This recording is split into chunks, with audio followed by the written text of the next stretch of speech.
Welcome back to the Charlie Kirk Show. I'm J.D. Vance, and joining us now is a very special guest, the White House Chief of Staff, the person the President of the United States calls the most powerful woman in the world. It always embarrasses her, which is why I have to say it every time I introduce her.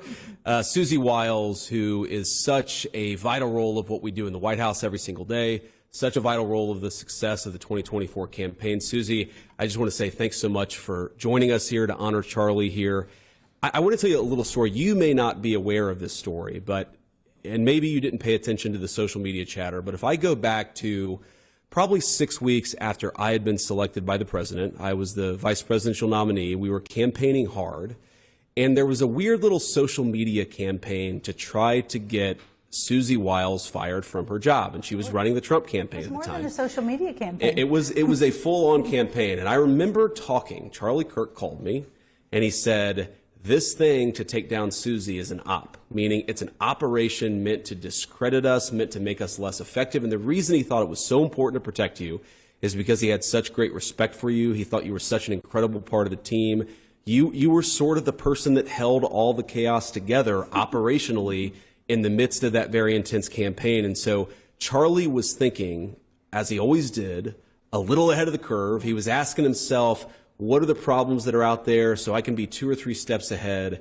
And he was fighting for you, maybe even before you realized that there was this thing against you. And it was never a situation where anybody ever doubted Susie Wiles, but I wonder sometimes if the reason why you had such good and strong support from the very beginning is because you had such a powerful voice in the Republican Party standing with you every step of the way. So I just wanted to tell you that because it's one of the reasons why I admire and respect you. I know Charlie loved, admired, and respected you, but I've told my Charlie story. Maybe talk in those days of the campaign what an important part Charlie was of our efforts and our ultimately successful efforts to install the boss in the Oval Office.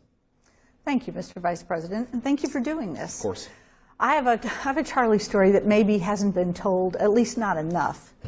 In the 2024 campaign, the law changed, election law changed, and campaigns were finally allowed to coordinate with outside organizations. One of the biggest expenses in a campaign is canvassing. The door-to-door activity that, particularly in a Donald Trump campaign, is critically important. And so we were liberated. We had license to coordinate with everybody, and everybody came to the table, and everybody was going to canvass at this level, with this sort of fidelity to our plan, and included Charlie. And at the end of this whole odyssey, the person that really did everything they said they were going to do, and more, was Turning Point. He had an army of good people who were motivated and passionate, and they delivered 110%.